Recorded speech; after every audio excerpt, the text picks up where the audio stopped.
बाबा साहब Colombia university से PhD करने के पश्चात जब भारत लौटे तो सर्वप्रथम वो बड़ौदा नरेश के दरबार में उपस्थित हुए, जो कि उनका एक एग्रीमेंट था कि जो फेलोशिप बाबा साहब को दी गई थी वो इसी शर्त पे थी कि जब वो डिग्री करके वापस भारत लौटेंगे, अपनी एजुकेशन कंप्लीट करके लौटेंगे, तो 10 साल के लिए बड़ौदा नरेश की सेवा करेंगे, उनके कार्यों में सहयोग करेंगे।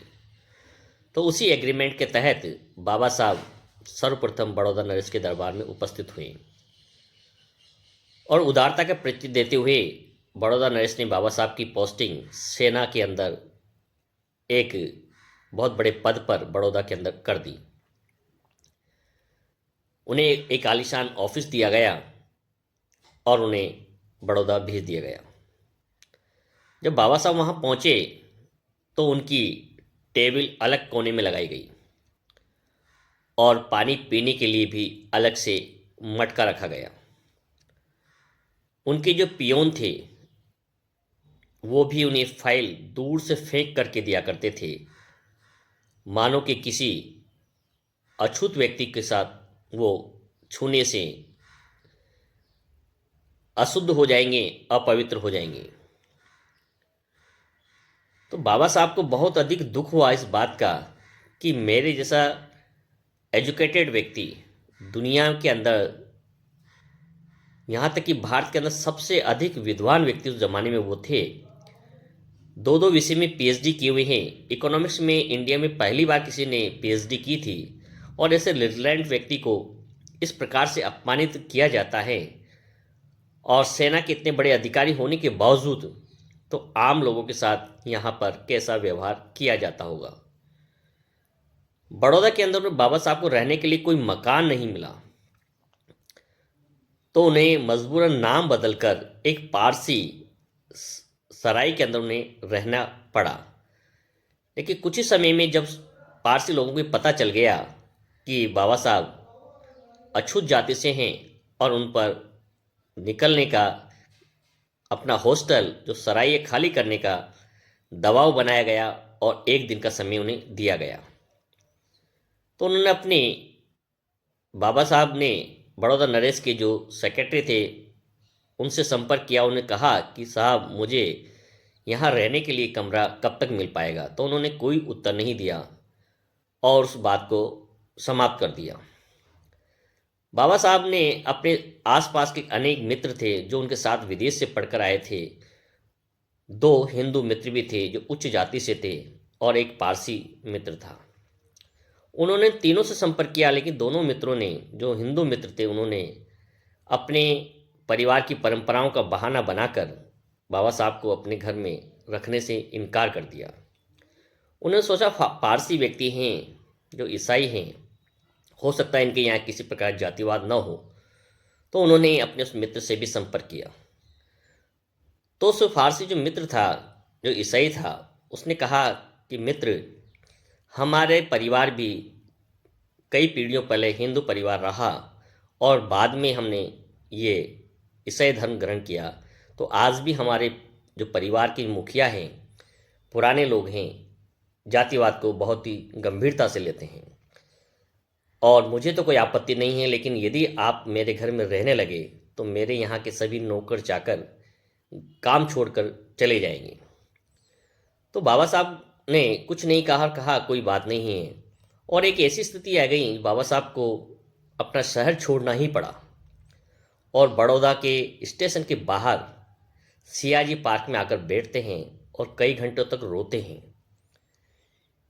अब उस व्यक्ति की मनस्थिति देखिए कि दुनिया का बेस्ट एजुकेटेड जो व्यक्ति था, 4 डिग्रियां जिसके पास पीएचडी की थी, अनेक भाषाएं जानता था, जो अमेरिका से, ब्रिटेन से अच्छे यूनिवर्सिटी से पढ़ कर के वापस लौटा था, बड़ौदा नरेश का खास चहीता व्यक्ति था, उस व्यक्ति के साथ ऐसा अपमान होता है।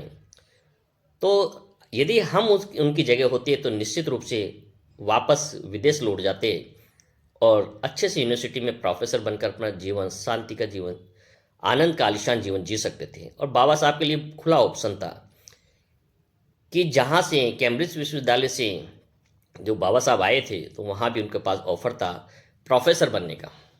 लेकिन बाबा साहब ने ये प्रण लिया कि नहीं, मैं इस देश में पैदा हुआ हूँ और जिस समाज में पैदा हुआ हूँ उस समाज को सम्मान से जीने का अधिकार दिलाना मेरा मूल कर्तव्य है।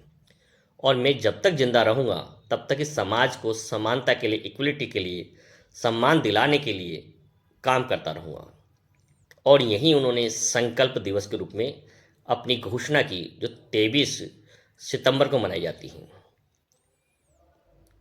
आज जो बाबा साहब के संविधान से अपना जीवन जी रहे हैं, न्याय प्राप्त कर रहे हैं, समानता का अधिकार प्राप्त कर रहे हैं, अपनी नौकरियां कर रहे हैं, वही लोग बाबा साहब के प्रति कृतज्ञता प्रकट करने की बजाय, उनका आभार प्रकट करने की बजाय उनके ऊपर आरोप लगाते हैं और उनकी कमियां गिनाने का प्रयास करते हैं। ऐसे लोगों से पूछना चाहिए, क्या उस समय क्या बाबा साहब से ज़्यादा कोई योग्य व्यक्ति था? बाबा साहब ने क्या सोचकर अपने 5 बेटों की कुर्बानियाँ दे दी, अपनी पत्नी की कुर्बानी दे दी? वो सब अभाव में मर गए। आर्थिक स्थिति थी, कमज़ोर थी। बाबा साहब ने कभी पैसे की ओर ध्यान नहीं दिया। बाबा साहब चाहते तो बहुत बड़े बैरिस्टर बन सकते थे, वकालत कर सकते थे, लेकिन नहीं। बाबा साहब ने न तो कोई सरकारी नौकरी ज्वाइन की, क्योंकि जानते थे यदि सरकार की नौकरी में चला गया तो मैं समाज के हित में कभी नहीं बोल पाऊंगा, क्योंकि सरकार के खिलाफ कोई भी कर्मचारी नहीं बोल सकता है। ये सोचकर उन्होंने सरकारी सेवाओं को तिलांजलि दे दी और बिल्कुल मन नहीं बनाया कभी कि सरकारी सेवा में वो जाए। वकालत इसलिए छोड़ी क्योंकि वकालत में समय नहीं मिल पा रहा था बाबा साहब को समाज की सेवा करने के लिए। तो सब कुछ योग्यता होने के बावजूद भी अपने पूरे जीवन को उन्होंने उस दलित समाज, पिछड़े समाज, अस्पृश्य समाज को बराबरी का हक दिलाने के लिए अपना पूरा जीवन न्यौछावर कर दिया। तो आज हमें उनकी कुर्बानियों को याद करना चाहिए, अपने बच्चों को पढ़ाना चाहिए, समझाना चाहिए कि हमें किसी और से खतरा नहीं है। हमें अपने ही समाज के अंदर अपने ही लोगों से खतरा है कि जो अपने ही लोगों पर आक्षेप लगाते हैं, बाबा साहब को अपमानित करने का प्रयास करते हैं। सब कुछ बाबा साहब से ग्रहण किया और बाबा साहब को नमन करने की बजाय बाबा साहब पर आरोप लगाते हैं। तो क्या यह उचित है? इसका आपको मंथन करना पड़ेगा, समझना पड़ेगा। मित्रों, बाबा साहब ने जो कुछ किया हमारे लिए, हमारे समाज के लिए, अपने परिवार के लिए, हम सब के लिए, उसका ऋण हम जीवन में कभी नहीं चुका पाएंगे। इसलिए ज़्यादा से ज़्यादा बाबा साहब को पढ़ें, समझें। दुनिया में या भारत के अंदर देखें तो ऐसा कोई वर्ग नहीं है जिसके लिए बाबा साहब ने प्रयास नहीं किए। चाहे वो महिलाओं के उत्थान की बात हो, या वो माइनॉरिटी के लोगों के लिए संगठन बनाने की बात हो, आयोग बनाने की बात हो, या उन्हें हक दिलाने की बात हो। जहाँ तक लोग बाबा साहब को आरक्षण के कारण कोसते हैं, लेकिन वो समझते नहीं हैं कि आरक्षण कोई आर्थिक संसाधन नहीं है जिससे आपको रोजगार देकर समानता लाई जा सके। एक प्रतिनिधित्व का प्रश्न है कि बाबा साहब चाहते थे इस सरकार के अंदर हर पद पर, हर वर्ग के अंदर, हर आयोग के अंदर लोगों को अपनी जनसंख्या के अनुपात में प्रतिनिधित्व मिलना चाहिए। और सरकार के अंदर भी यदि उन लोगों की भागीदारी होगी तभी जाकर उनके ऊपर होने वाले अत्याचार पर रोक लगाई जा सकती है। अन्यथा योजनाएं बनाना एक अलग बात है, लेकिन उनका इम्प्लीमेंट करना, धरातल पर उतारना एक दूसरी बात है। तो बाबा साहब को पढ़ें, समझें और बच्चों को उसके बारे में बताएं, तभी हम उस मिशन को आगे बढ़ा सकते हैं। सभी को नमो बुद्धाय।